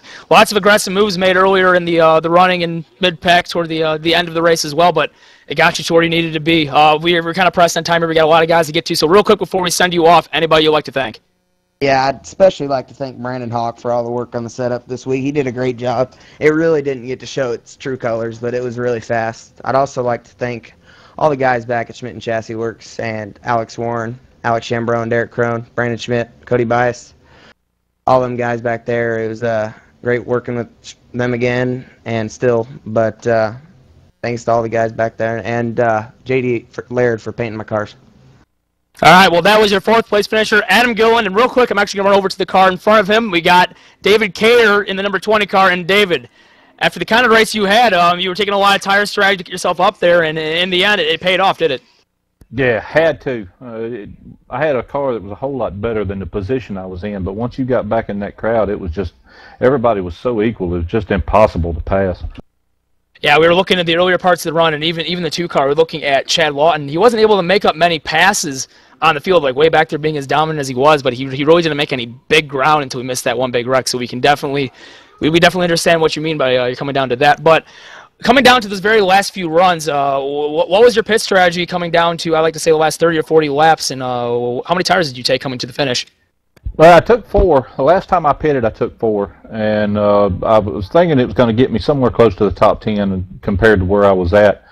But when we had that last caution that came out, and the guys were talking that they were going to pit, I had one of two choices. It was either pit and kind of settle for where I was at, or stay out, pull it up to the front, and start praying for cautions. So the way the cautions were running, I said, well, I'm going to take a gamble. I can't do no worse than where I was at. They're going to have to pass me to get it. And during one of the cautions, I added a half a pound of that right rear and added a click of wedge to it, and the thing turned into a rocket. It grabbed grip coming off that I didn't have the whole start of the race. So I figured, well, they're just going to have to pass me if this thing goes green. But I was betting on more cautions. It was the only chance I had.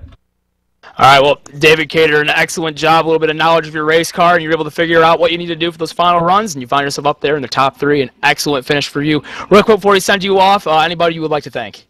Yeah, just absolutely the guys at Wheelman Inc., Jared, Rich, Joe, all the guys over there. I mean, Chad, I couldn't do none of this without them, because all of this is putting the setups together. It's a big team effort, so just thank all the guys at Wheelman Inc., man, for all the work they put in this week. All right, well, that was your third place finisher, David Cater, and on this very busy post-race show brought to you by ATV, we're going to throw it on down to Michael Conti, who has caught up with your winner, Jerry Crawford, and just after that, we're going to get a hold of Dakota, who's actually caught up to somebody who did pretty good, so I'm hearing from the second split. So, Mike Conti, throwing it down to you. I've caught up with Jared Crawford, getting to him a little bit late here, but Jared, it's good to have you in here. Looked like you had one of the 2 dominant cars tonight. The other one I'm speaking of was your teammate Chad Lawton. It seems like when you guys are up front, you kind of traded it back and forth a little bit. You know, just walk us through your race and how you went about getting up front and keeping your track position. Well, Chad eked me out in qualifying by 2 thousandths, and I knew I'd have to run a little less tape running behind him, and he was running 50, and he kept making mistakes the first run. I was able to get by him, and he told me he was going to blow up if he didn't have clean air. So luckily we got a caution, and I just tried to stay on the same strategy as Chad, and then Chad sped, leaving the pits. And I just wanted to stay up front as much as possible. I did not want to be back in what I was seeing in my mirror. It was pretty awful. I was expecting a better race than that, but it all worked out in the end, and I just tried to get as clean a restarts as I could to gap myself between the Mayhem and me, and worked out well. Hey, speak of the Mayhem, and we've really been asking everyone tonight to kind of tell us about it. Why do you think people were driving so hard throughout the whole 100 laps at a place like Atlanta? I mean, we equaled the caution count from last week at Bristol. What was the purpose of all the aggression tonight? I think it was just once you get past like 5 laps, it is almost impossible to pass people. The outside lane isn't really faster, but the bottom is pinched so bad that you can't get a run at all. And I think that's why you saw a lot of people blocking and trying to protect their positions and whatnot, because it's just so hard to pass. But the aggression level was a lot higher than I expected. I didn't think I'd see people getting pushed into the grass down the front stretch and all that kind of stuff, so it was kind of surprising. Yeah, a couple knucklehead moves indeed, but you're able to get through all that and take home the win. It looks like you're in your championship form again, so everyone's going to have to watch out for you. I got to send it down to someone else, but before I let you go, just anyone you'd like to thank, and just let us know who makes it happen for you.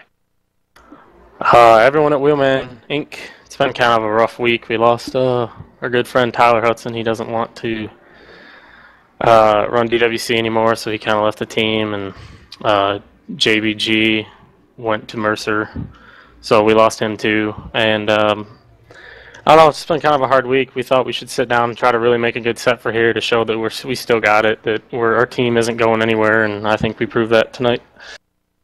Definitely so. With that win, a dominant performance by all your cars. Thanks, Jared, for your time. Now I'm going to send it down to a guy we haven't heard a lot from tonight, Dakota Ehrman, who's caught up with someone from the second split who I hear did extremely well, Dakota. Well, guys, just wanted to say, if I heard that right, Crawford doesn't race. He watches the race. If that's right. But caught up here with Alex Scribner, and he was sitting fourth coming into this race, and the championship battle is always something to watch, even as early as we are into the season. But Scribner, Brandon Bowie, who was the points leader, finished 15th, I believe, 3 laps down, and anybody else in front of you, I do not believe they showed. Do you think you may have the points lead here wrapped up? Yeah, we might. I I mean, it's early in the season. We're keeping focused on having consistent cars week in and week out. I mean, if we can finish up front every week, the points are gonna put themselves where they need to be. So we're just gonna keep running like we have. How'd you manage to finish third tonight, by the way? Man, I'll tell you, it was a tough race. Track position was really key. Just like I was hearing in the first split, it's hard to pass around here, and a lot of guys running real defensive. I was able to move through the field quite a bit. We had some issues on pit road pretty well all race long, and I kept having to come from the middle of the pack back to the front. But the pit crew did a good job on the very last pit stop, got us out in third, and I was able to get up there and fight for the win. I think we had a winning car, but I needed a little bit more laps. We weren't quite as good on the short stint. But everybody at Gale Force Racing did a good job getting everything prepared. So it was a fun race to run. Well, Alex, correct me if I'm wrong here. Doesn't your team have quite a bit of bad luck on pit road?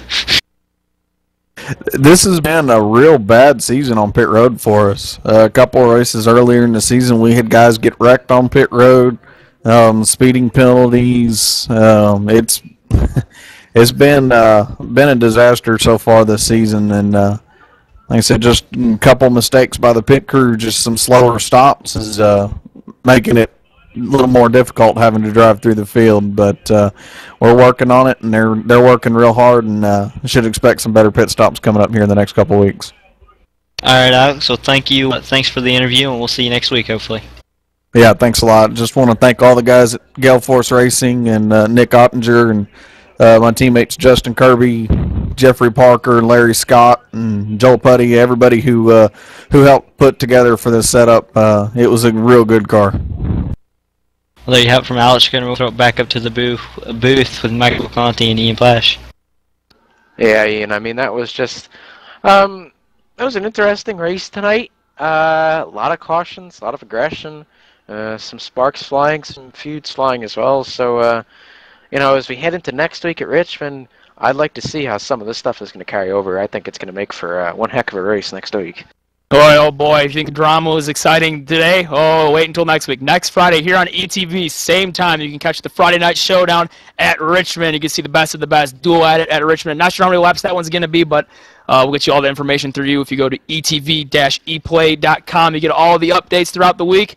Once again, I'd like to thank .net. Excuse me, I'm getting on the ear. It's etv-eplay.net. So thank you for catching me on that one, guys. JD, I got to throw it down to you. What's your final thoughts on this race? I'll tell you what, Cowboy, ain't no better than Friday Night Showdown here tonight at Atlanta Motor Speedway. Of course, we've been camped out here all week. We ain't done yet, Cowboy. Tomorrow night, 9:20 p.m. on the Stock Car Channel, we're going to fly on over to USA International Raceway with the Integrity Racing League, the Bobby Varon Racing 100. Tune in 9:20 p.m. on the Stock Car Channel right here live on ETV Live and the ETV Live radio. And then on Monday from 6 o'clock to 8 p.m., you want to catch the winner is Motorsport Show with Wesley Outland and Mike Neff, followed by Stock Car Channel, the Real Sim Racing Full Throttle Cup Series right back here at Atlanta Motor Speedway. That happens live at 9:20 p.m. Tuesday night, Open Paddock Live with Sean Peachin, J. Douglas Patterson, Mike Witzel, and company at 9:30 p.m. That wraps up the week for you here on ETV Live. Don't forget to tune in, ETV Live Radio, right there on the webpage. You can also get it from tunein.com. We're also featured on iTunes as well as listed in the Windows Media Guide. So I'll tell you what, that's going to be a wrap from Atlanta Motor Speedway. Big thank you to Magic Fingers John Wessling on the cameras for you tonight. Ian Plash, Michael Conti calling the action from the booth here tonight. We're going to send you away with a little bit of AC/DC. It's a long way to the top, Cowboy, so we'll catch you next time.